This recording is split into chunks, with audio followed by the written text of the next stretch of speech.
So, how you doing, Ryan?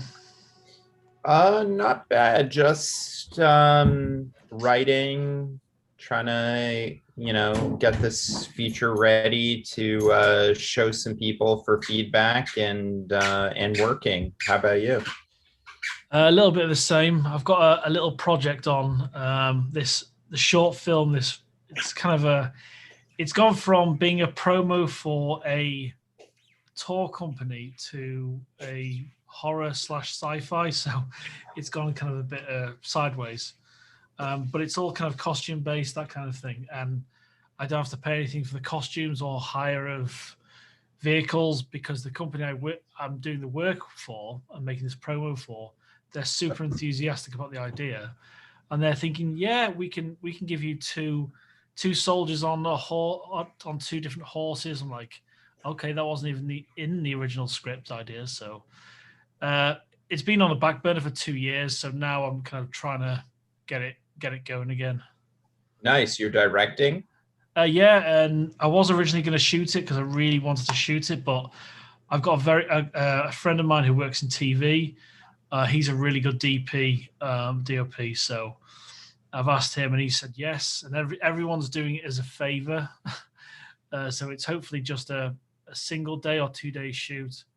But it's going to be an anamorphic because I wanted to shoot it super wide. Um, Yeah, yeah, sounds like there's some vistas and stuff. If you got horses, that's cool. Shoot with some I livestock. know. That'll make the Western, man. Yeah, that's exactly it, man. Yeah, and the location we're shooting at, the whole point for the tour video originally is they've got this huge open land that's being developed now, and it's going to be turned into what used to be a Roman colony, hundreds of years ago. And the company I do this freelance work for, they own the piece of land, so there's going to be no cars, no nothing on the site, which is super rare.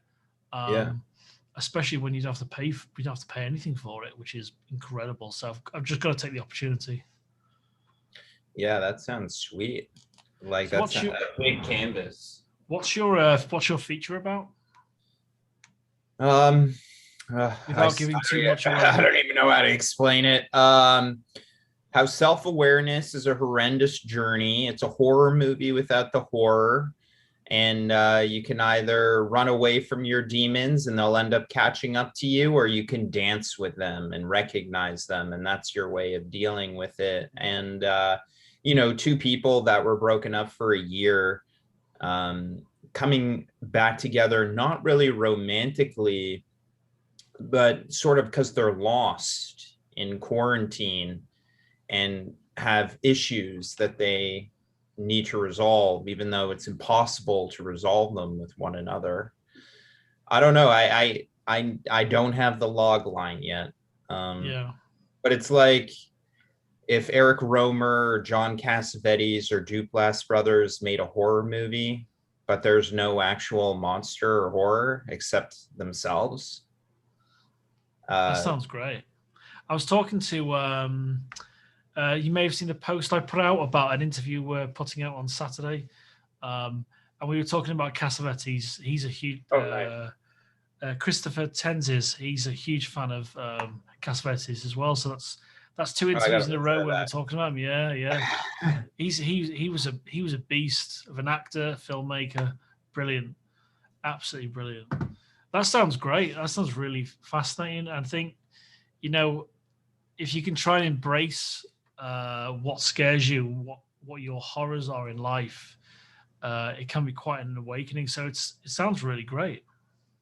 Yeah, it's just a mix of how do I, because no one really, it's not the first thing on someone's list unless it's a dire situation to really look into yourself and resolve these things. So, why not do it, have the creative excuse to do it and merge the two together, Absolutely. make something, be productive, fulfill your soul while trying to heal it and understand it. And yeah, I mean, you can see a lot of the filmmakers, whether it's overt or hidden, a lot of them are doing that, the ones we love. Absolutely. Well, thank you for submitting your film. Your film, Ryan, was the very first one.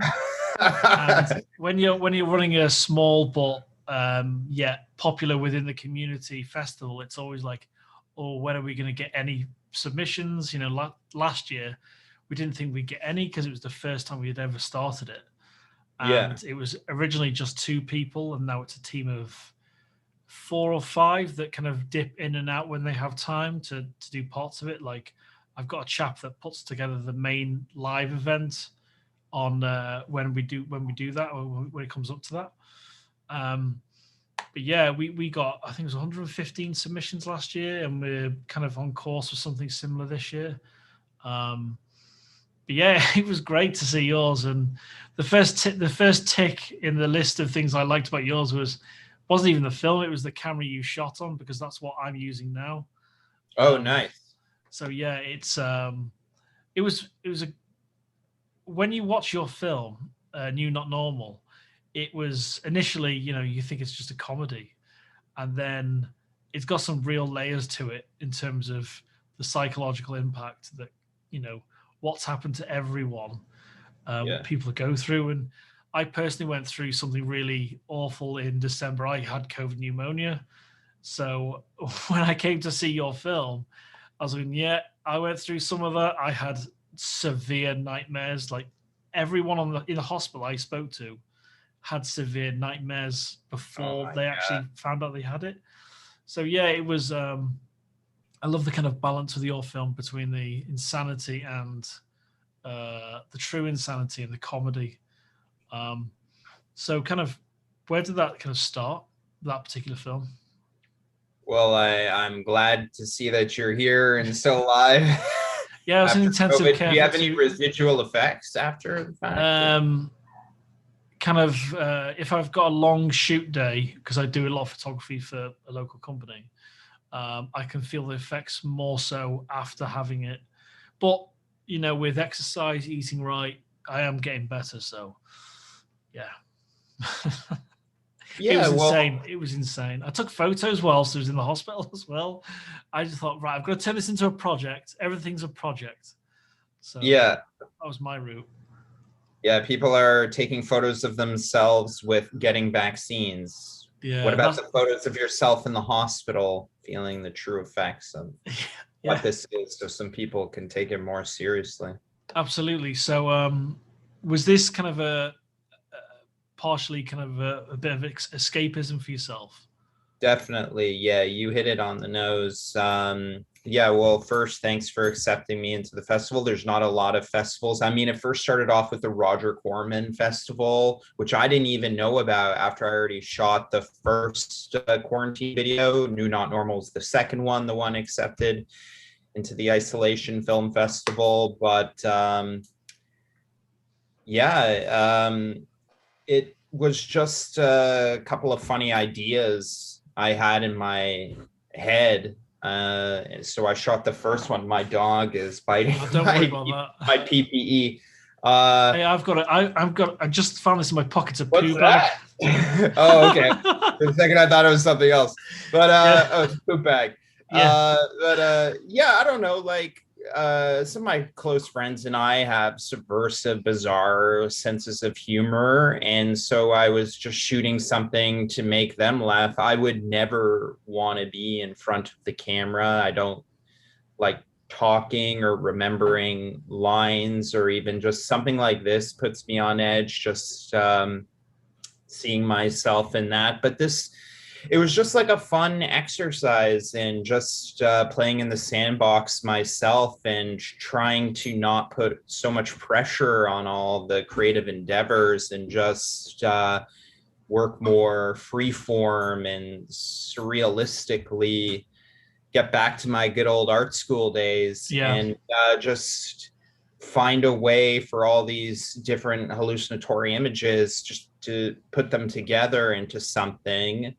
And then New Not Normal, I found a way just to put more of the personal issues in there. And then even more in the third one, Everything Go Rem. But in New Not Normal, it's like, here I am alone.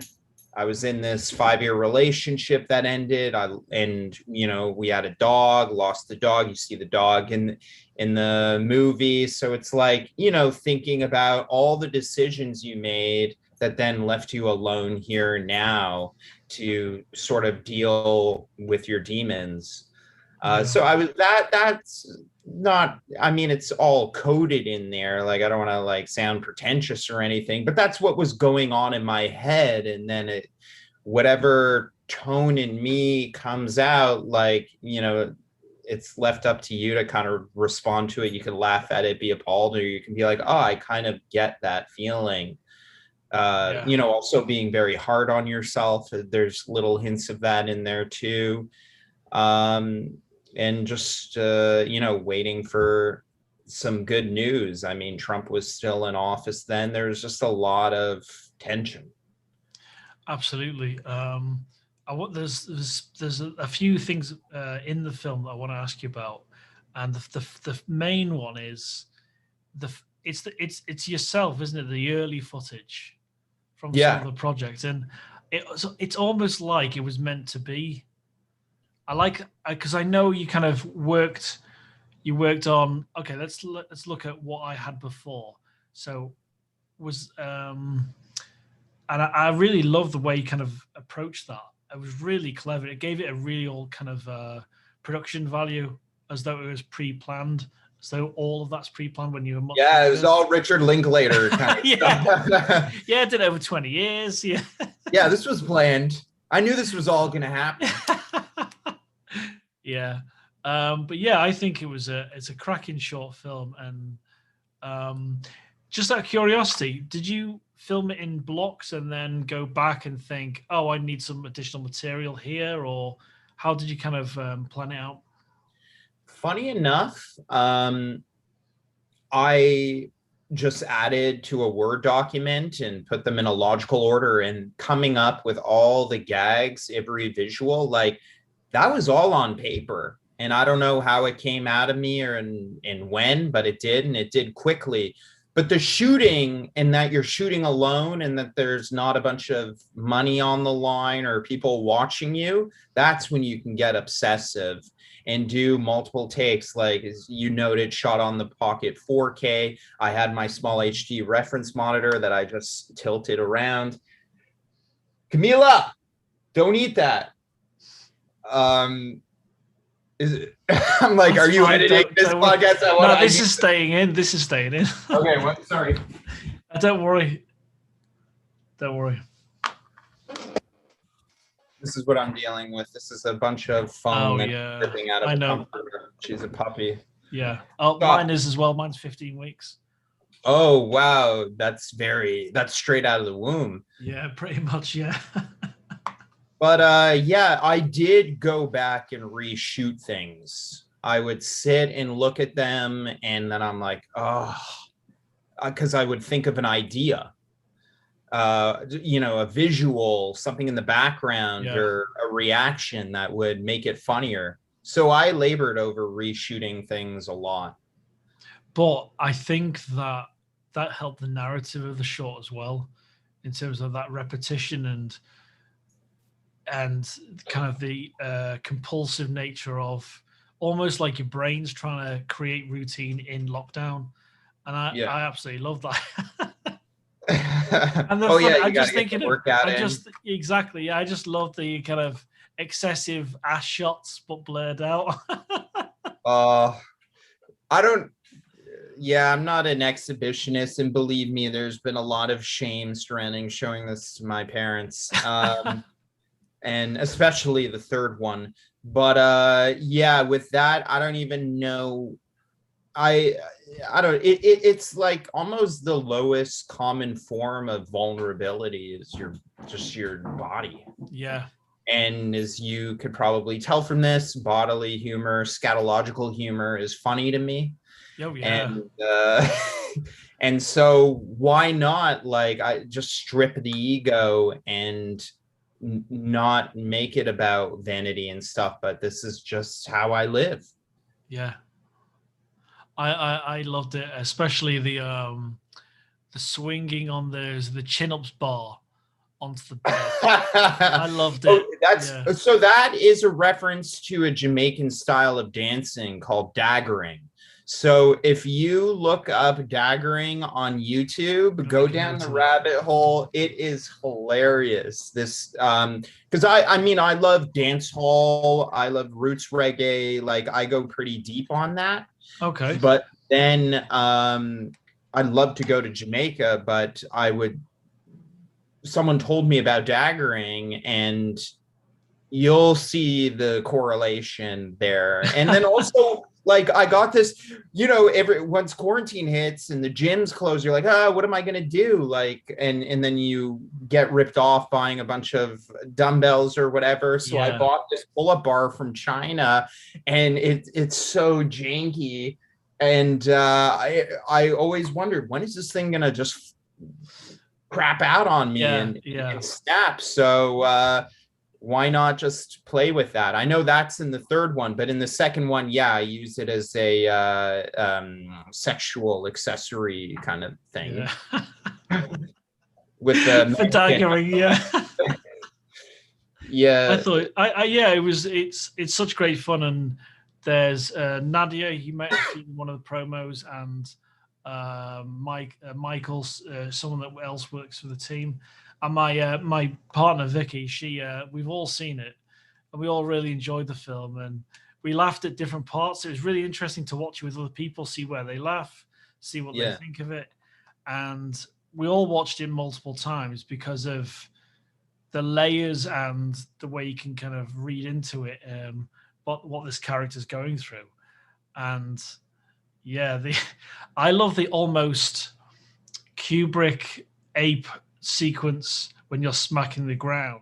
It's almost like you've gone feral. You're talking about in the yard? Yeah. Oh, that's such a funny reference that you say it's that. I know exactly where. Can I tell you what I was actually referencing? Okay. Deliverance. When they John Boorman. We just watched it last week. Vicky watched it for the first time a couple of weeks ago. Yeah. Oh yeah, how was that? She loved it. We love all sorts of stuff. Yeah. So when they're burying the body, God, what's his name? The dude that plays guitar in it. His name Ronnie Cox. So he does. I actually use. The digging.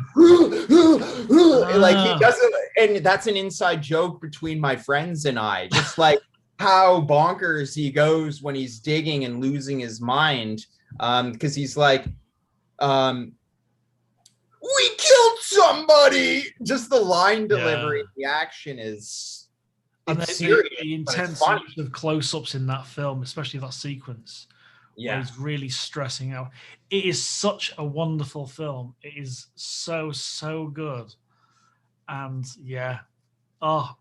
we could just talk about that. It's great, but that's a great. I really like where you went with that, and it makes complete sense that your character would do that, and it's almost like you can totally understand all of it. Because we've all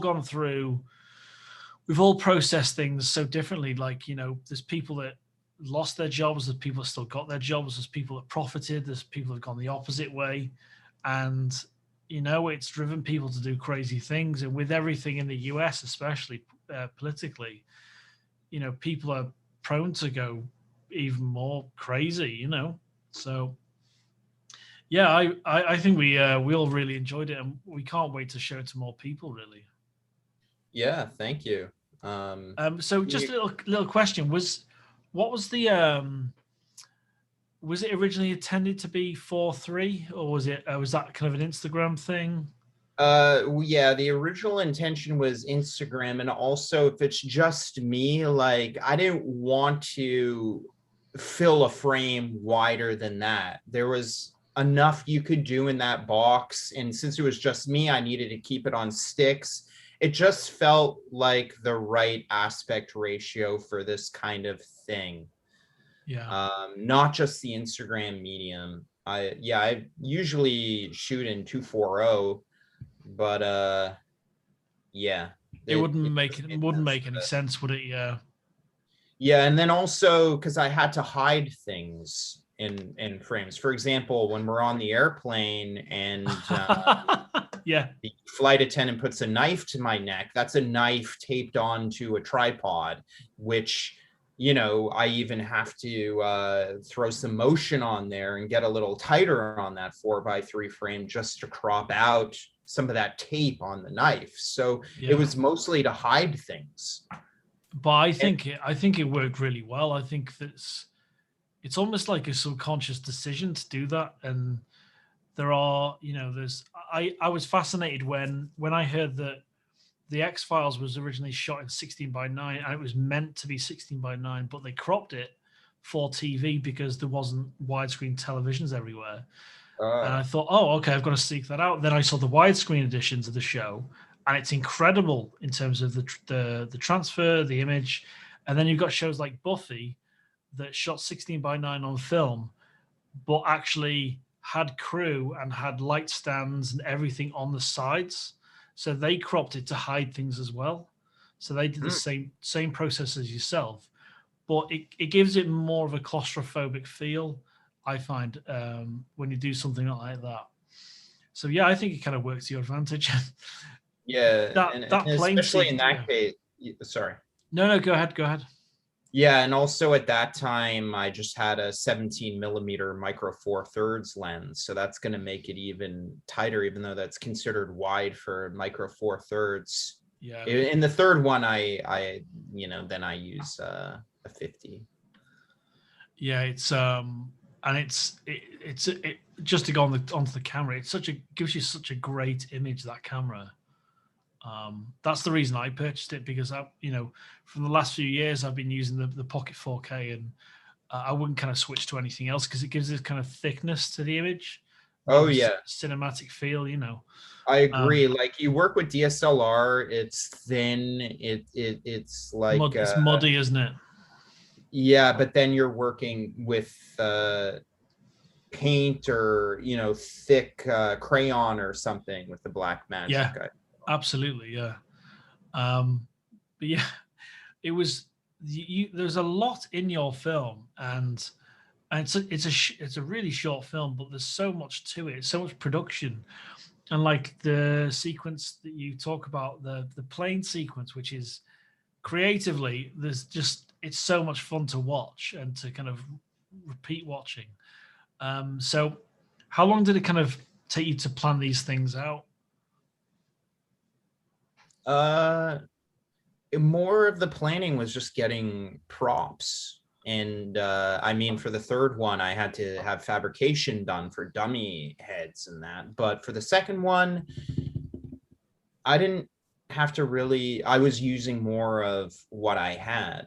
And then that was one of the only effects, is keying out my kitchen and putting an airplane background and then adding some jarring motion. And then you could see when I show the airplane, the exterior in the clouds, that's just the side of my house and me puppeteering a plane that I made out of construction paper. Things took a long time, but it was chill. I would just let podcasts or music run and I'd build these things. And my house was always just a mess or shape shifting, moving things around constantly. So you never really feel settled when you're making it, because you're bringing the work directly into your house. But you just exhaust what you have. But that was just like shot in a night, just take after take after take. And you're screaming, you're shouting, you don't want to annoy the neighbors, but that was more in the third one, annoying neighbors. But but yeah, I think what you squeeze so much into it. That's what I really love, and those little sequences. And there's kind of a bit of a surrealist vibe to it, with the mannequins that have the really kind of long necks. Oh yeah, so that's one I bought because there's this just east of here, a warehouse where they sell those mannequins, and I bought one, and then I saw the one with the long neck, and I'm like, I need to use this for something. So that will be the flight attendant, because that's a really creepy neck. Yeah, yeah. And Like, people will why is the question neck it. Yeah, twisted like that? yeah, because people will question it. That's why it's worth your film's worth watching more than once, because blink and you'll miss certain elements to it. And, is it the same? Is it the same mannequin that's in the bed when you wake up? Yes. Yeah, I love that. Yeah, and the reaction to it as well. You just, I like, you know, the thing is, you listen to a lot of classical music and you hear all the movements, but there's something unifying them, and they're always referring back to it something, and you see how they develop. And so that's what I'm thinking of, that energy. Like sometimes I just like running to classical music. It just lifts you up. It gives you some sort of validation in life. And that's what those movements and stuff that I was feeling in this. Do you think that the playing music in the background when you're producing it kind of aided the pacing of the film, the way you cut it together? That's just the song. The song in it, which is actually in After Hours. Oh, okay. Yeah, That's so strange. Strange you mentioned that film, because I interviewed this chap yesterday, Chris, and he was talking about After Hours as well. It's crazy. This guy, what a coincidence. Yeah, I'm excited for that interview. I got to talk to this guy. He's one of the filmmakers or judges. Yeah, he made a film called Big Touch. So he's in the very short promo with your film and his film's second, and then there was a third one. Yeah, and the promos have been top notch, by the way. Just like you see the TLC put into this thing. Yeah, there's squeeze every little spare moment I have to do all the promo stuff. But yeah, I appreciate that. That's really nice of you to say. So yeah, kind of, how did you get started in filmmaking?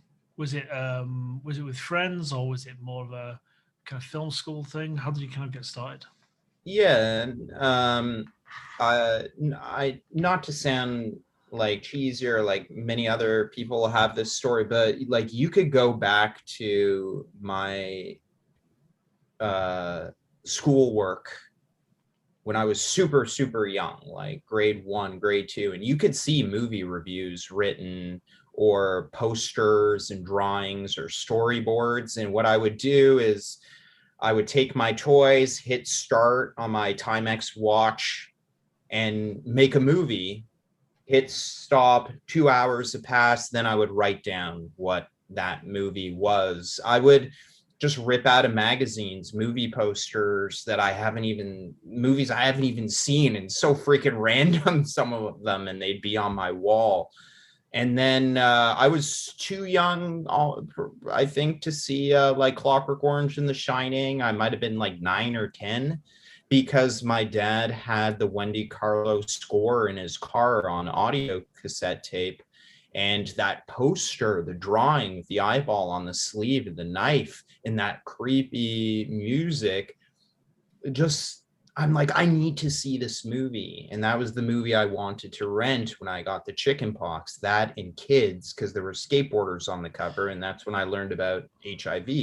And, but I loved Clockwork Orange. I was scared of it. I was excited by it. Yeah. I knew it was special. I knew there was a lot going on, and that kind of got me into Kubrick. But yeah, I've always loved movies and made them with friends. Like that snippet you see in New Not Normal of me vomiting by the toilet is I might have been like 15. That was shot on a digital 8 camera, a Sony TRV 140, and it was a short film, a 25-minute short film I made with my friend, and we cut on, there was like something called like Movie Magic Editor, something like that, and you plug it in through RCA.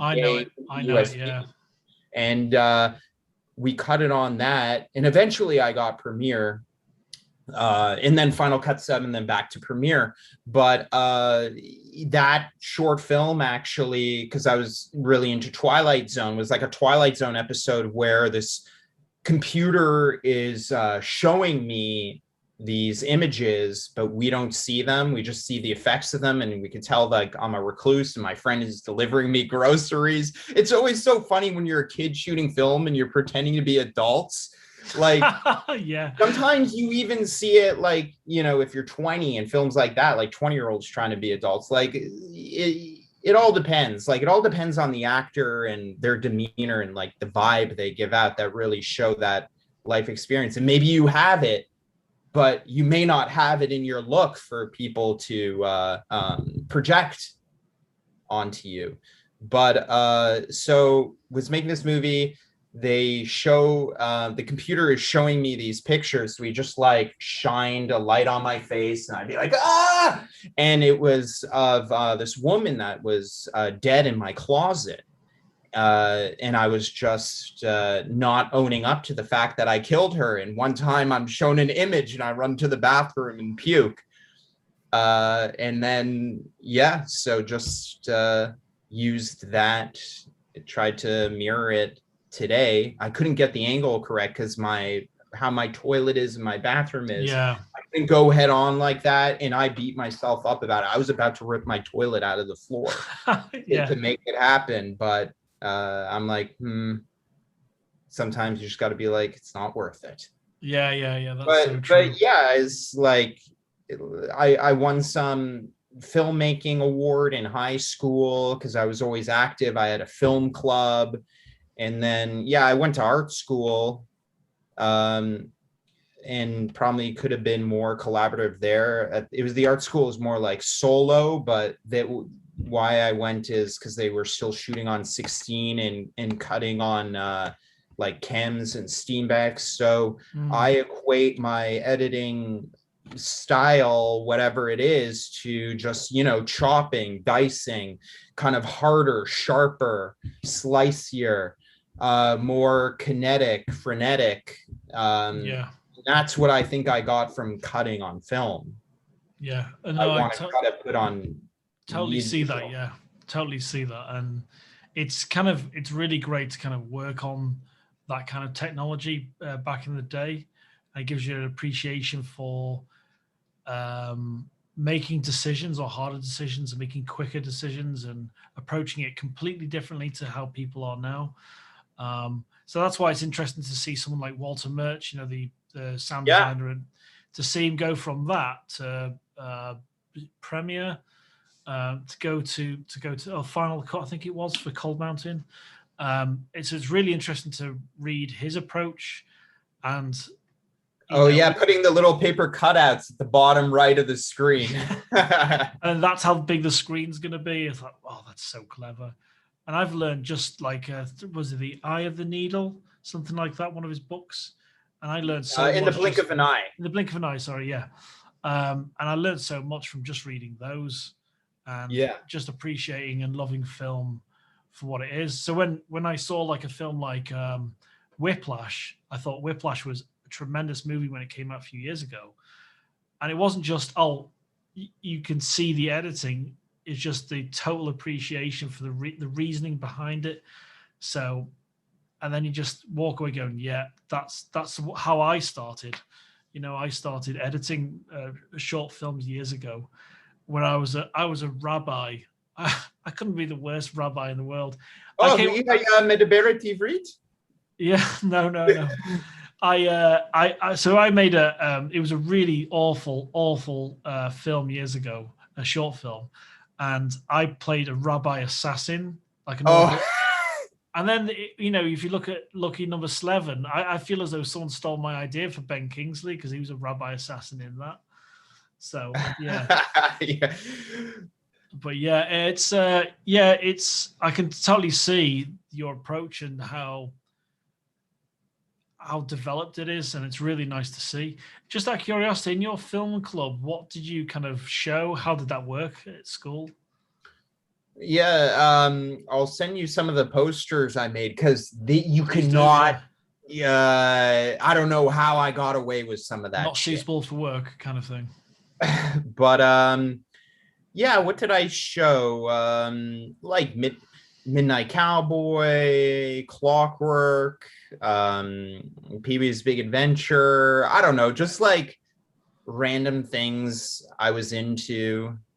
And then at the same time, it was the final film class ever at my high school, that film studies, that they allowed us us younger kids, because only you had to be in grade 12 to take it. But then the teacher showed us The Searchers, like Bridge on the River Kwai, all those classics. Got to see pretty young.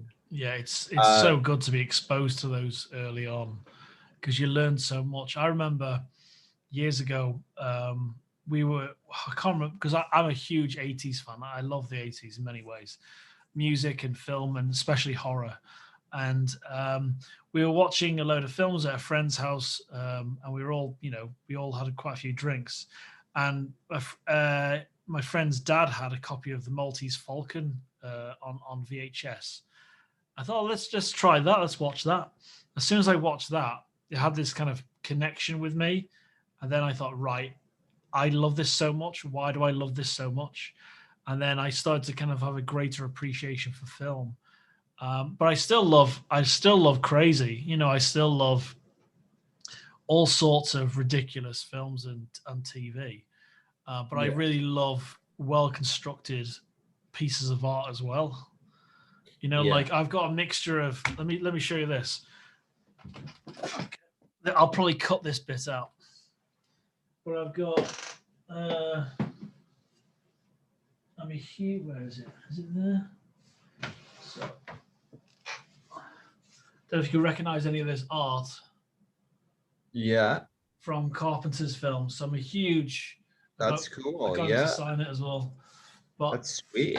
Yeah, so I'm a huge kind of horror. What is that, like Mondo art or something? Yeah. So this was a piece of art for his European music tour where he performed all his theme tunes.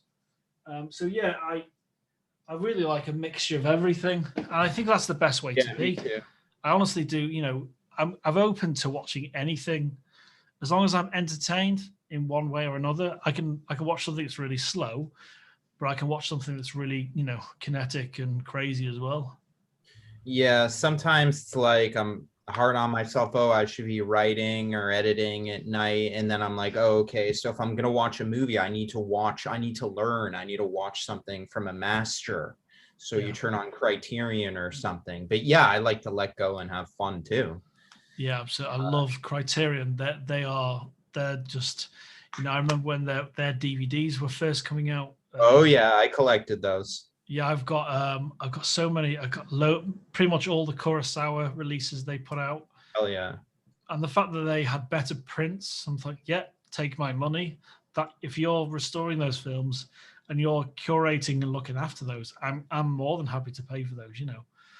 But yeah, it's really important to be exposed to a whole mixture of films when you're younger, especially if you want to be a filmmaker, I think, because you've got to have I think you definitely got to have a great appreciation of all manner of cinema. I think it's super important. Yeah, me too. I know, like the video I sent is silly, but I wonder what is to happen, like, to the language of cinema. I mean, it is evolving, and how it's evolving now is based on different formats, whether it's 7 seconds or a YouTube video of like us, just guys, women, whatever, in front of a camera talking, a video diary. Yeah. But I hopefully not losing the cinematic language of the image and how that supports telling the story. I mean, that's why I'm in it. Yeah. I thinking about that when Nadia and I, she's the content curator, and we were discussing what type of films we were going to accept, the length of the films, that kind of thing. The one thing I consciously chose not to, because we couldn't we couldn't display it in the right forum, because most people that are going to watch the live event and how we're going to showcase them, we're going to watch it on YouTube. And I know most people kind of consumes all their content through their phone, or most of their online content on their phone. I didn't want to have any vertical films, any 9:16, and that was just a conscious choice out of a cinematic point of view. And like 4:3 was absolutely acceptable, or anything super wide. I just had to have kind of draw a line on certain aspects of it. Yeah. Not, because we got TikTok films sent to us last year, and I thought I just kind of denied them straight away because it wasn't kind of suitable. There was no kind of narrative to it. There was no. Some of them were very well put together, but it just didn't fit with what we were trying to do. And I send all the emails. I do all the admin for everything. So it's I was really kind of polite to them, saying this isn't what we're looking for. I'm really sorry. So we made it super clear this year that we weren't accepting anything vertical. But yeah, it's I think the 4:3 aspect of it and the reasoning, like the kind of cropping to hide things like the stuck on knife, it definitely aided it, and it works really well. And if Zack Snyder's doing it for a giant movie, then why not? Oh yeah, I haven't seen that, but I was surprised to hear that. Yeah, especially with how much money's being spent, I'm really surprised. 70 million just to kind of finish it off, which is crazy. But yeah, I think you need a whole afternoon. Isn't it like 4 hours or something like that? Yeah. Yeah. But now I'm more interested in watching some new 80s horror films. That's what I'm interested in. Oh, nice. Yeah. Anything on your computer that you already watched that you like? Oh, anything John Carpenter is what I love, really. Yeah. Like I've seen his short film. He won, I think he was a producer on it. The black and white. He won an Oscar for short film years ago, and In the Mouth of Madness. So I rewatched again recently. Like with Sutter Kane and the monsters in the back and everything about it's just wonderful. Yeah, the 80s, like horror had that renaissance in the 80s because of VHS and home video, and that if we make movies on the cheap, they'll make money because now they can be exposed to more audiences on video. And like I as a kid used to be so intrigued by those covers in the horror section of video stores that I would just buy movies and collect them because of those covers, like Ghoulies 1, 2, and 3. Like Shud, like Frankenhooker, like they're endless. Yeah, the Frankenhooker especially. I love the cover of that. But no, it's that is a great point. And one a good friend of mine recommended was called Chopping Mall. Have you ever seen that? Yeah. And it was this chap that I know, Ian Rayburn, great filmmaker. And he's based in Toronto. He recommended it, and he makes really visceral kind of Roger Corman-esque horror kind of kills in his films as well. Like really nice close-ups of a drill going into a head or something like that. Yeah. And he recommended Chopping Mall, and I thought, this is completely ridiculous. This is exactly what I need to see. And do you know, it would... I don't want to see it remake. I'm not a huge fan of remakes. Sometimes it works, most of the time it doesn't. But that could be I think that could be a great B-movie remake, but obviously it probably wouldn't get the funding now. Yeah, I mean, you're talking about drill through head. You think of what happened in the gym in Toxic Avenger, Trauma. They're remaking that, but Trauma, like them too, like we're all about that. I remember I was in New York. I was a kid. I took a 15-hour bus. I'm from Toronto to New York, and I went into Trauma. No one, it just walked in. And then I was in a DVD library room. I could have like put everything in my pocket and shit. No one cared. But they were into some things as well. But yeah, it's a hard line to balance. It's like you could get to the point where you turn off people, and I know that could happen, let's say in New Not Normal, with some of the scatological humor, and that it's like, what is good taste, what isn't? It's like it's intention and how you present it. And I know it's not for everyone. But yeah, hopefully there's a certain earnestness behind it.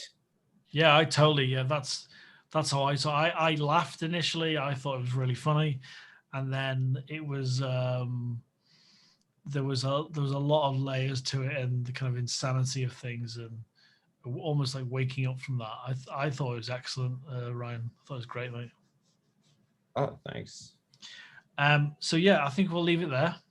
But it was an absolute pleasure talking to you about your film. Oh, dude, thank you for having me. And how did you hear about the festival?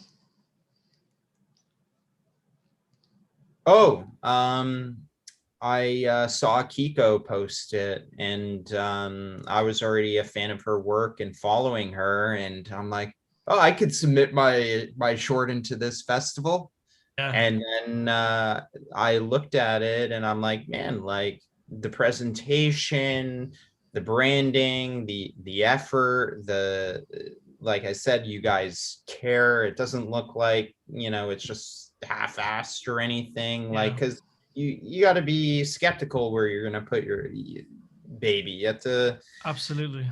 So yeah, you guys are doing an awesome job, and there's not a lot of festivals doing this. I mean, we played New Not Normal at Nightmares in 2020, which had a shut-in short section, which the film won. But now this year they don't have that section. So I think, like, yeah, let's have a niche festival that shows how under certain restrictions where creativity could bring you, and hopefully to unknown places, and to kind of get outside yourself and surprise yourself, because that was the big lesson that I've had. Absolutely. Absolutely. And Yeah, it's what we did this year before we go is we expanded it just a tiny bit because of the way restrictions have kind of not, they've gone well in the UK to a certain degree now. They're better than they were because it was a disaster last year. But some places like in Toronto and parts of Canada, it's a complete nightmare. So we thought, okay, we'll lift, because last year our rule was everything had to be shot at home or on a piece. If you own a vineyard, you can shoot it across the whole thing.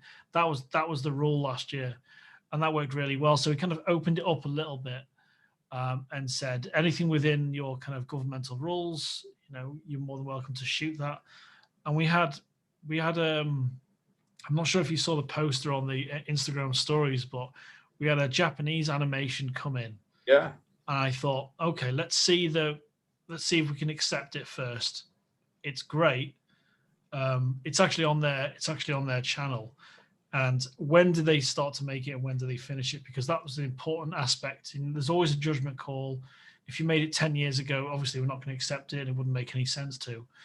But they were working on it for 2 years. And that's what I want to get down to. I want to get down to how they work together in post on it. Obviously, when it's a CG animation, you could do it through Zoom, you can do it through chats. It's much easier to do that. So that's what made me kind of want to accept it, because I want to see what their process was, the last 18 months of their 2 years, how they kind of went about things. So it's a really crazy short, and it was really exciting to get something from Japan because it's the first time we received something from there. And then we've had from Argentina, Colombia, US, Canada, UK, received some from France. We've got one from Russia. So we've got all over, which I'm super proud of. And it's we've got because I started a second festival in October called the Hellbound Horror Festival. We've got some of the filmmakers from that made something new for this. And we had great judges for that as well. We had Alex Proyas, director of The Crow, and we had Joe Alves, the production designer of Jaws. So we were really lucky to kind of speak to them and work with them. And Akiko was fantastic. Her work's amazing. It's kind of, really kind of, just super strong. And the That was funny a great thing, interview you guys did. yeah, it's always a little bit nervous. And then I'd seen, I know that I do kind of quite a bit of research for even for yourself and for everyone. And yeah, I really appreciate that. And Akiko was great. And I approached her and she was really enthusiastic about it because it was something she's not been asked to do before. And we're hopefully interviewing Garth de Bruno Austin, one of the other judges, soon as well. But he's got a feature documentary coming out. So I kind of got to work around that kind of press and all of that. But yeah, it's a fun process, and I like to kind of keep in contact with everyone, and that's why we do this podcast.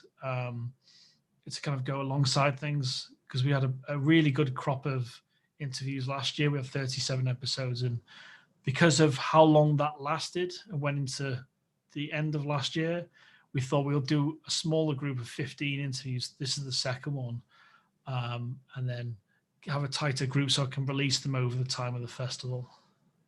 Dude, So well, yeah, I'm honored that it's good fun, man. Yeah.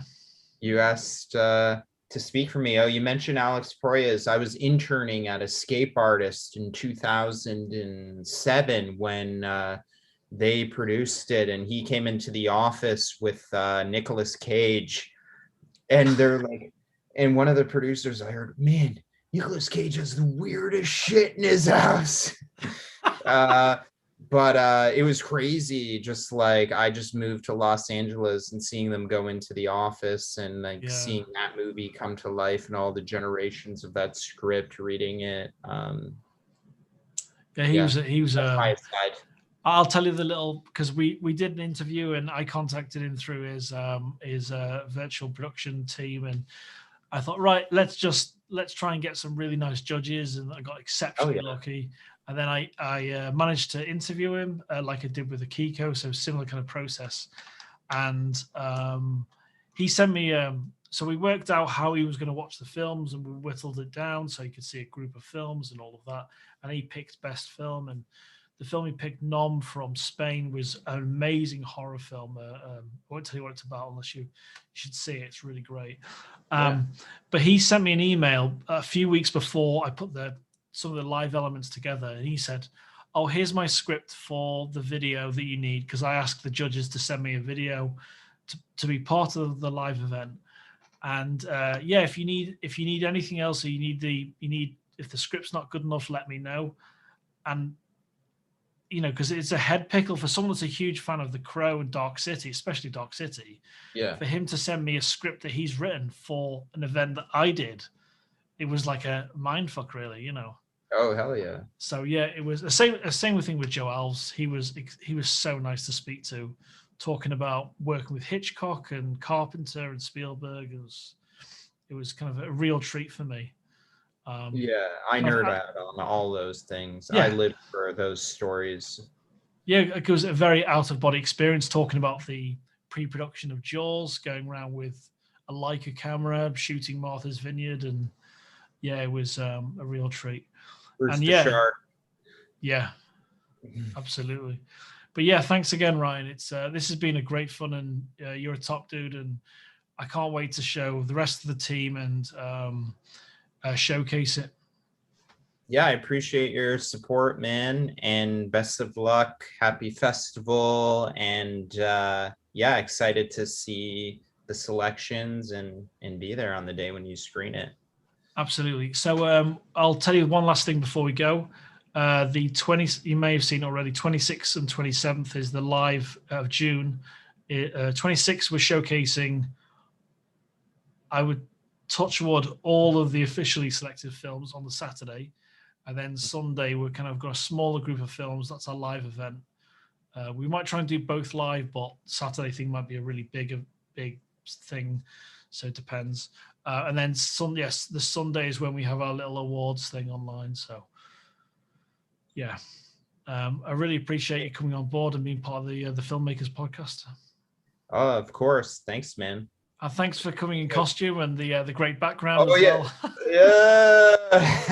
Yeah, my stunt. Yeah. Well, have a good enjoy the rest of your day, mate. You too. Good night. See you now. Bye-bye. Bye.